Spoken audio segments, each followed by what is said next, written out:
Сәлем достар, бүгін біз өте оңай жасалатын корзина жасап үйренетін боламыз. Видеоны жоғалтып алмау үшін менің каналыма тіркелуді ұмытпаңыздар.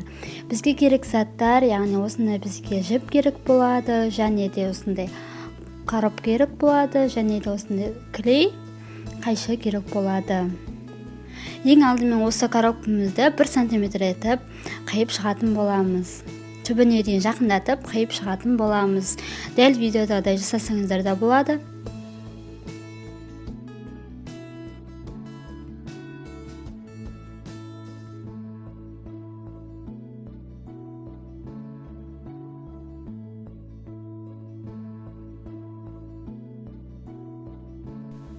Міне достар, дайын болды. Енді кезекте осылай төмен қарай батырып қайырамыз.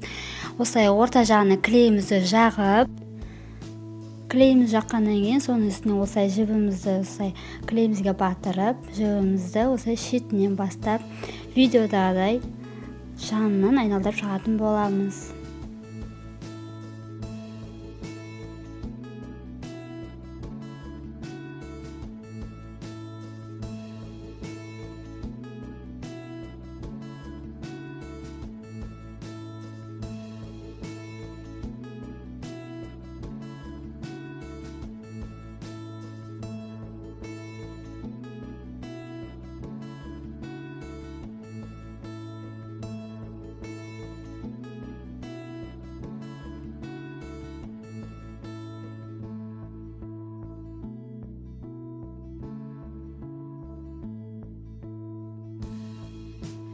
Міне достар, дайын болып қалды. Дәл осылай видеода жасасаңыздар болады.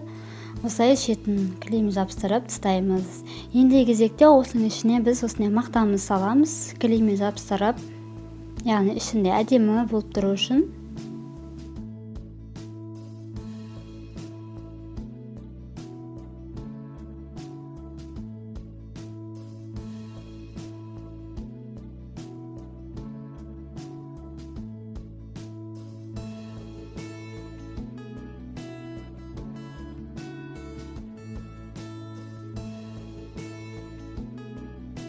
Енді кезекте бізге осындай искусственный гүлдер керек болады. Осындай жапырақ, осындай гүл керек болады. Осыларды бір-бірлеп осылай мақтамыздың ішіне осылай дәл видеодай жасап шығамыз.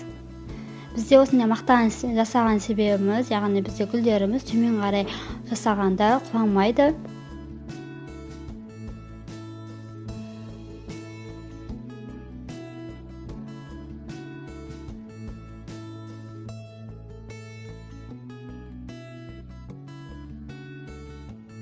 Міне достар, дайын болып қалды. Осындай әдемі болып шығады.